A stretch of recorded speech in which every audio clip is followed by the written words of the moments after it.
Hello friends, very warm welcome to Chickies Biology another video. In this video today we will discuss about कि freshers को job देने से सभी pharma company क्यों डरती हैं या सभी फार्मा कंपनीज जो हैं क्यों डरती हैं किसी भी फ्रेशर को रिक्रूट करने से। आज हम लोग इस टॉपिक पे इन डिटेल बात करेंगे। आप लोगों को मैं बता देना चाहता हूँ कि जिसका कोई नहीं होता उसका भगवान होता है। ऐसा नहीं है कि सभी फार्मा कंपनी डरती हैं फ्रेशर्स को जॉब देने से, बट जो अच्छी फार्मा कंपनी है, जो एमएनसी फार्मा कंपनी है, वो फ्रेशर कैंडिडेट्स को जॉब नहीं देती। इसके पीछे क्या रीज़न है और इसका क्या सॉल्यूशन है, ये भी मैं आप लोगों को बताऊंगा इसी वीडियो में। आप लोग मेरे साथ में स्टार्टिंग से लेकर एंड तक बने रहें। इसमें जो है क्या क्या पॉइंट्स इंक्लूडेड हैं या क्या क्या चीज़ें हम लोगों को डिस्कस करनी चाहिए इस टॉपिक से रिलेटेड, ये भी मैं आप लोगों को बताऊंगा। बहुत सारे कैंडिडेट्स की ये एक क्वेरी थी या एक क्वेश्चन था कि सर इस टॉपिक को क्लियर करो, तो मैं आप लोगों को बता देना चाहता हूँ कि इसके पीछे बहुत सारी चीज़ें हैं, बहुत सारे पॉइंट्स हैं। लाइक जैसे कि जो फ्रेशर कैंडिडेट्स होते हैं वो अनएक्सपीरियंस होते हैं या विदाउट एक्सपीरियंस होते हैं, ये तो आप लोगों को पता ही है। उन लोगों को जो फार्मा कंपनी होती हैं वो अनस्किल्ड मानती हैं या नॉन स्किल्ड उनको मानती हैं और उनको ऐसा मानती हैं कि इनको कोई नॉलेज नहीं है, इनको कुछ पता नहीं है। और इसके पीछे उनका भी दोष नहीं होता, उन कंपनीज का भी दोष नहीं होता या उनका जो रिक्रूटमेंट बोर्ड होता है जिसको हम लोग एचआर डिपार्टमेंट बोलते हैं, उसका भी कोई दोष नहीं होता। क्यों नहीं होता ये भी हम लोग डिस्कस करेंगे, ये भी आप लोगों को क्लियर हो जाएगा। फर्स्ट ऑफ ऑल मैं आप लोगों को एक पॉइंट यहाँ पे क्लियर करूंगा कि जहाँ से हम लोग अपना ग्रेजुएशन करते हैं, जहाँ से हम लोग अपना मास्टर्स करते हैं, जिन कॉलेजेस से हम लोग अपने कोर्स करते हैं, इनमें से 90% जो कॉलेजेस होते हैं वो ऐसे होते हैं जहाँ पे बहुत सारी अनस्किल्ड फैकल्टी जो है कॉलेजेस रखते हैं और यहाँ की जो लैब्स होती हैं वो अच्छी नहीं होती। और यहाँ पे जो हैं बहुत सारे ऐसे पॉइंट्स होते हैं जो हमारे फ्यूचर के लिए अच्छे नहीं होते, बट हम लोग फिर भी यहाँ पे एडमिशन ले लेते हैं। तो क्यों एडमिशन ले लेते हैं हम लोग? इसलिए एडमिशन ले लेते हैं क्योंकि यहाँ पे फीस बहुत कम हम लोगों को देनी होती है और जो अच्छे इंस्टीट्यूशंस हैं वहाँ पे जाने के लिए जो है हम लोगों के पास उतनी फीस नहीं होती। और जो अच्छा इंस्टीट्यूशन है और जो एक नॉर्मल इंस्टीट्यूशन है या जो एक मीडियम इंस्टीट्यूशन है उसमें क्या डिफरेंस होता है और उसका क्या बैड इम्पैक्ट पड़ता है हम लोगों को जब जॉब सर्च करनी होती है, वहाँ पे इस पे बात करेंगे। तो मैं आप लोगों को बता रहा हूँ कि जो एक अच्छा इंस्टीट्यूशन है उसमें सभी की सभी जो प्रैक्टिकल्स होते हैं या जो फैकल्टी होती हैं वो सभी की सभी वहाँ पे अच्छी होती हैं या जो लैब्स होती हैं वो अच्छी होती हैं। और इन्हीं सभी चीज़ों का अच्छा होने की वजह से जो है हम लोगों को वहाँ पे ऑन कैंपस प्लेसमेंट भी मिल जाता है। तो जॉब सर्च करने में हम लोगों को उतनी प्रॉब्लम नहीं होती क्योंकि जो इंडस्ट्री में हम लोगों को करना होता है जाके, जो कंपनी में हम लोगों को करना होता है जाके, वो हम लोग पहले से सीख चुके होते हैं इन अच्छे इंस्टीट्यूशंस में।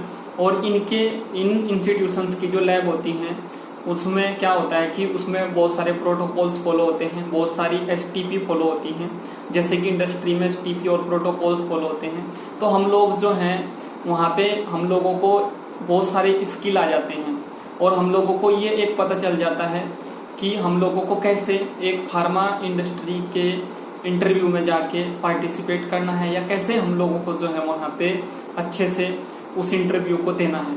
तो अच्छे इंस्टीट्यूशन का हम लोगों को ये बेनिफिट मिलता है और इसीलिए आप लोगों को मैं हमेशा ही ये सजेस्ट करता रहता हूँ कि आप लोग एक अच्छे इंस्टीट्यूशन से अपना बैचलर, अपना मास्टर्स जो है आप लोग करें, तब आप लोग जो हैं किसी फार्मा इंडस्ट्री में जॉब के लिए जाएं।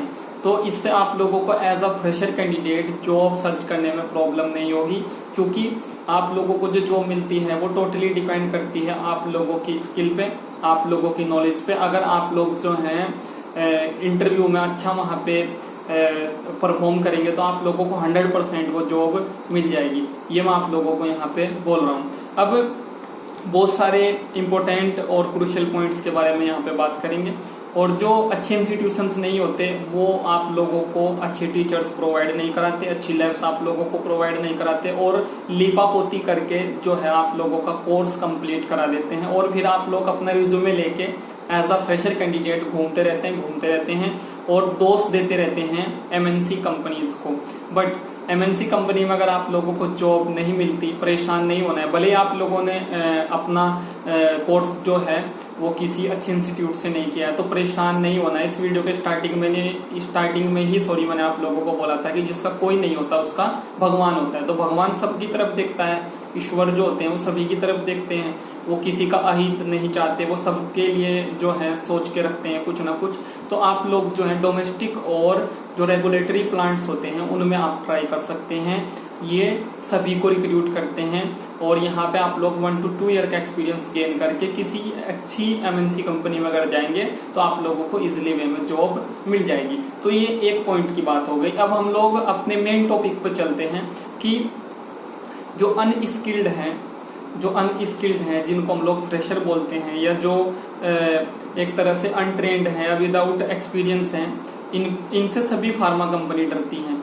क्योंकि अगर इनको फार्मा कंपनी लेती है तो उनको क्या करना होता है, फार्मा कंपनी को क्या करना होता है, किसी एक एक्सपीरियंस होल्डर कैंडिडेट के साथ इन कैंडिडेट्स को रखना होता है कुछ टाइम के लिए, 6 महीने के लिए या 3 महीने के लिए, और इन लोगों को ट्रेनिंग देनी होती है स्टार्टिंग में। उसके बाद ये स्किल्ड हो जाते हैं। तो ये जो टास्क होता है ये एक बड़ा टास्क होता है उन कंपनीज के लिए। वो इसीलिए कंपनीज जो होती हैं कैंडिडेट्स को जो है, फ्रेशर कैंडिडेट्स को जो है इनसे डरती हैं और इनको नहीं रखती, क्योंकि इनके साथ में बड़ी मेहनत करनी होती है, इनको पूरा काम सिखाना पड़ता है। उसके बाद ये वहां पे काम करते हैं, और काम तो सिखाना ही होता है, साथ साथ में सैलरी भी देनी होती है। और कोई भी कंपनी ये नहीं चाहती कि वो सिखाए भी और साथ में सैलरी भी फिर दे। तो ये थोड़ा सा जो है इस बात से जो है वो फार्मा कंपनी इन कैंडिडेट से वहां पे डिस्टेंस मेंटेन कर लेती है और इनको जॉब नहीं देती। उसके बाद इन लोगों को जो है, ऐसा फार्मा कंपनी का मानना है, एचआर डिपार्टमेंट का मानना है। एक मेरे फ्रेंड हैं, एचआर में ही हैं वो, उनका नाम सोहन सिंह बिष्ट है, उनसे मेरी बात होती रहती है। तो वो मेरे साथ में इस तरह के पॉइंट्स जो है डिस्कस करते रहते हैं। मैं उनसे पूछता रहता हूँ क्योंकि मुझे आप लोगों को बताना होता है, इसीलिए मैं उनसे पूछता रहता हूँ। तो वो बोलते हैं कि इन लोगों से वो इसलिए भी डरते हैं क्योंकि इनको लैक ऑफ सब्जेक्टिव नॉलेज रहता है, लैक ऑफ एक्सपेरिमेंटल नॉलेज रहता है, और इन लोगों को न तो सब्जेक्टिव नॉलेज के बारे में उतना पता रहता है और न ही इन लोगों को एक्सपेरिमेंटल नॉलेज के बारे में पता रहता है। और कुछ कैंडिडेट्स का जो है इंडिविजुअल दोष होता है इसमें, कुछ कैंडिडेट्स के कॉलेज का इसमें जो है रोल रहता है या दोष रहता है कि वो लोग जो हैं लैक ऑफ सब्जेक्टिव नॉलेज उनको होता है या एक्सपेरिमेंटल नॉलेज होता है। इस वीडियो के स्टार्टिंग में ही मैंने आप लोगों को ये पॉइंट बताया कि 90% इंस्टीट्यूशंस या कॉलेजेस इंडिया में से हैं जो अच्छी फैकल्टी, अच्छी लैब्स जो है नहीं रख पाते। और इसलिए नहीं रख पाते वो लोग क्योंकि उन लोगों को उस हिसाब से फीस जो है स्टूडेंट्स नहीं दे पाते, या अगर वो फीस ज्यादा कर देंगे तो उनके एडमिशन का जो परसेंटेज है वो घट जाएगा। तो इसमें उन कॉलेजेस की भी कोई गलती नहीं होती और हम लोगों की भी कोई गलती नहीं होती। और क्योंकि इंडिया जो है वो एजुकेशन फ्री कंट्री तो है नहीं कि आप लोगों को यहाँ पे एजुकेशन के लिए कोई पैसा नहीं देना पड़ेगा। तो बहुत सारी चीजें होती हैं, कुछ ऐसी प्रॉब्लम्स भी हैं जिनको हम लोग कभी सॉर्ट आउट नहीं कर पाएंगे लाख कोशिश करने के बाद भी। ये भी आप लोगों को जो है जानना पड़ेगा, ठीक है, और ये भी मैं आप लोगों को बता रहा हूँ। तो कुछ प्रॉब्लम्स ऐसी हैं जिनका सोल्यूशन जो है हम लोगों के पास अभी तक नहीं है। तो जो एचआर डिपार्टमेंट होता है फार्मा कंपनी का, वो फ्रेशर से इसलिए भी डरता है रिक्रूट करते हुए उन लोगों को, या फार्मा कंपनी इसलिए भी डरती है क्योंकि एनालिटिकल अप्रोच जो होता है वो फ्रेशर्स का जीरो मानते हैं वो लोग। इन लोगों को जो है किसी भी एनालिटिकल इंस्ट्रूमेंट के बारे में डीपली नॉलेज नहीं होती, या किसी भी मशीन के बारे में इनको डीपली नॉलेज नहीं होती। तो इसलिए भी इनसे डरते हैं और वो ऐसा मानते हैं कि कहीं अगर इनको रख लिया, और बहुत सारे फ्रेशर कैंडिडेट्स ऐसे भी होते हैं जो दंगाई होते हैं या जो जिनको कोई नॉलेज ही नहीं होती, सेंस ही नहीं होता, उनको एडिकेट्स ही नहीं होते, उनको सोशल ही नहीं होते, जानवरों की तरह व्यवहार करते हैं। तो किसी भी मशीन को जो है छेड़ देते हैं और वो मशीन अगर खराब हो जाती है तो करोड़ों रुपए की जो मशीनें हैं वो फार्मा कंपनी में होती हैं, तो इसलिए भी जो है फ्रेशर कैंडिडेट से जो है फार्मा कंपनी डरती है उनको लेते हुए। अगर एक्सपीरियंस होल्डर कैंडिडेट को लेंगे तो उसको वहाँ का पूरा सिनेरियो पता रहेगा, पूरा का पूरा वहाँ का एनवायरनमेंट पता रहेगा, तो वो अननेसेसरली जो है किसी भी चीज को नहीं छुएगा, किसी भी इंस्ट्रूमेंट को हाथ नहीं लगाएगा या कोई भी काम ऐसा नहीं करेगा जिसका उसको पता ना हो। तो ये बहुत सारी चीजें जो हैं होती हैं और बहुत ही ज्यादा सेंसिटिव एक तरह से इन्वायरमेंट होता है किसी भी फार्मा कंपनी का, क्योंकि सभी की सभी चीजें वहां पे प्रोटोकॉल्स, एसटीपी, रूल, रेगुलेशन से चलती हैं। तो ये भी जो है एक बहुत बड़ा एक पॉइंट है। उसके बाद जो है जैसे फ्रेशर कैंडिडेट इंटरव्यू में जाते हैं तो अच्छा परफॉर्म नहीं कर पाते due to lack of knowledge, lack of skill, या उनका कॉलेज अच्छा नहीं होता। तो ये जो है इससे भी जो है बहुत सारे फ्रेशर कैंडिडेट से जो है वहाँ का जो एचआर है, वहाँ का जो एडमिनिस्ट्रेटिव एक ऑफिसर है वो डर जाता है और इनको वहाँ पे जॉब नहीं देता। उसके बाद जो फ्रेशर कैंडिडेट्स होते हैं जब उनको रख लिया जाता है किसी भी फार्मा कंपनी में तो क्या होता है कि वो लोग जो है ऐसा सोचते रहते हैं कि अभी तक वो लोग कॉलेज में ही हैं, उनकी कॉलेज लाइफ जो है वो अभी तक वहाँ पे खत्म नहीं हुई है। वो लोग ऐसा सोचते रहते हैं, वो लोग ये ही नहीं समझ पाते कि क्या डिफरेंस है उन लोगों की कॉलेज लाइफ में और आज की लाइफ में जब वो वहाँ पे फार्मा कंपनी में काम कर रहे हैं। कुछ लोग ऐसा ही सोचते रहते हैं। कुछ फ्रेशर कैंडिडेट्स जो हैं इतने अनमेच्योर होते हैं, उनके अंदर मैच्योरिटी नहीं होती, वो लोग डिस्टिंग्विश ही नहीं कर पाते कि वो एनवायरनमेंट नहीं है ये कॉलेज वाला जो जहाँ पे मैं भी हूँ। जॉब में और कॉलेज लाइफ में बहुत डिफरेंस होता है। कॉलेज लाइफ में हम लोग जो हैं ऐसे ही जो है कुछ भी कर देते हैं, हम लोगों को उतना पता नहीं होता, बट जब हम लोग जॉब में जाते हैं तो वहाँ पे हम लोगों को एक प्रोफेशनल की तरह वहाँ पे जो है हम लोगों को रिएक्ट करना होता है। हम लोगों को वहाँ पे उसी एक एनवायरनमेंट में जो है ढलना पड़ता है। और बहुत सारे फ्रेशर कैंडिडेट्स जो हैं ऐसी चीजें करते हैं जो उनको नहीं करनी चाहिए। मैं आप लोगों के साथ में कुछ पॉइंट्स के बारे में यहाँ पे डिस्कस करूंगा जो मुझे पता चले हैं। जैसे कि टाइमिंग्स का ध्यान नहीं रखते। टाइमिंग जो है क्या है, सुबह को कितने बजे जाना है, दोपहर में लंच कितने बजे करना है, शाम को कितने बजे छुट्टी होगी, इन सभी चीज़ों का ध्यान नहीं रखते। और अननेसेसरली जो है बिना बताए छुट्टी मार लेते हैं, छुट्टी रख लेते हैं, कोई रिपोर्ट नहीं करते, कोई वहाँ पे इंफॉर्मेशन नहीं देते छुट्टी लेने से पहले, ऐसा भी होता है। जबकि ये सभी चीज़ें एक्सपीरियंस होल्डर कैंडिडेट नहीं करता, क्योंकि उसको पता होता है अपनी जॉब रिस्पॉन्सिबिलिटी का। उसको पता होता है कि अगर वो बिना बताए छुट्टी ले लेगा वहाँ पे तो वहाँ पे जो एक चेन सिस्टम होता है, एक एम्प्लॉय का काम दूसरे एम्प्लॉय पे डिपेंड रहता है, ठीक है, तो वो काम जो है पूरा का पूरा डिस्टर्ब हो जाता है। और एक चेन में जो काम होता है वो चेन वहाँ पे जो है सही से नहीं बन पाती। तो ये भी बहुत सारे पॉइंट्स होते हैं। और बहुत सारे फ्रेशर्स ऐसे होते हैं वो अपने सीनियर्स को रिस्पेक्ट ही नहीं देते, जिससे कि सीनियर को बुरा लगता है और सीनियर भी जो है फिर उनसे वहाँ पे थोड़ा सा डिस्टेंस मेंटेन कर लेते हैं, उनको कुछ नहीं सिखाते, उनको कुछ वहाँ पे नहीं बताते। तो ये सभी की सभी जो चीजें एक तरह से इन चीजों का जो इवोल्यूशन होता है, ये चीजें जो आती हैं, ये सभी की सभी जो चीजें आती हैं ये अनमेच्योरिटी से आती हैं, ये उन लोगों के एज अ फ्रेशर होने से आती हैं। तो एक सिंसियरिटी जो है नहीं दिखाते, दूसरा जो है पंक्चुअलिटी नहीं होती अपने काम को लेके, और कम्युनिकेशन भी सही से नहीं बना पाते।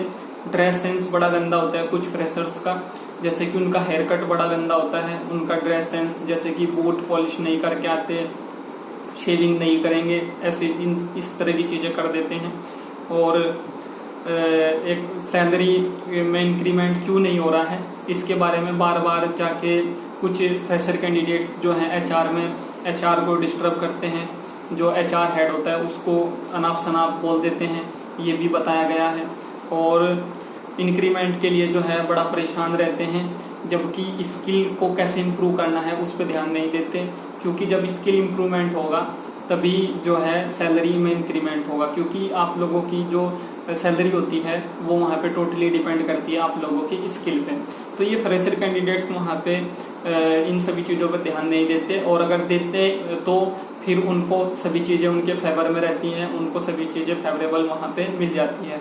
और ये सभी पॉइंट्स हैं, ये सभी चीज़ें हैं जो मैंने आप लोगों के साथ में बताई, आप लोगों के साथ में डिस्कस किया। और एजुकेशन का लेवल जो है वो इंडिया के अंदर थोड़ा सा लो है, और इस वजह से भी जो है बहुत सारे फ्रेशर कैंडिडेट्स को जॉब मिलने में प्रॉब्लम होती है। ये मैं आप लोगों को बता रहा हूँ। कुछ फ्रेशर्स अपने लिए प्रॉब्लम्स खड़ी करते हैं, कुछ उनका इंस्टीट्यूट उनके लिए प्रॉब्लम खड़ी करता है, कुछ जो हैं उनकी जो लैब्स होती हैं या कुछ कैंडिडेट्स जो हैं ट्रेनिंग नहीं करते, ट्रेनिंग पर ध्यान नहीं देते during your bachelor course, during your master course, तो उनको भी एज अ फ्रेशर कैंडिडेट लेने से बहुत सारी फार्मा कंपनी जो है डरती हैं। बहुत सारी एमएनसी और जो रेगुलेटरी डोमेस्टिक प्लांट भी कई बार डर जाते हैं। तो आप लोगों को जो है एक अपना लेवल मेंटेन करके रखना है, अपने नॉलेज का, अपने स्किल का, तो एज अ फ्रेशर कैंडिडेट आप लोगों को जॉब मिल जाएगी। So thank you friends, thank you for watching. और अगर आप लोगों को और कोई इस तरह की वीडियो चाहिए तो आप लोग उसको मुझे वीडियो के नीचे कमेंट बॉक्स में बता सकते हैं। Thank you. और सब्सक्राइब चैनल को जरूर कर लें, क्योंकि नेक्स्ट वीडियो जब मैं आप लोगों के लिए लेके आऊंगा उस वीडियो का नोटिफिकेशन आप लोगों को तभी जाएगा अगर आप लोगों ने चैनल को सब्सक्राइब करने के बाद में बेल आइकन